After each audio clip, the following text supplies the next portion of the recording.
जय श्री राम का उच्चारण होना चाहिए भाई इसमें।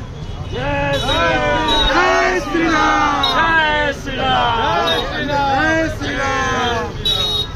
पंडित जी आशीर्वाद दे दिए हम लोग को बस। फोटो डस्टबिन दो, डस्टबिन से आपको दबा यहाँ पे रख दीजिए, यहाँ पे low low low low.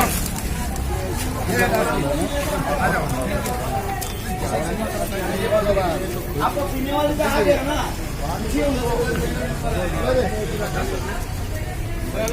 Side से करूँ।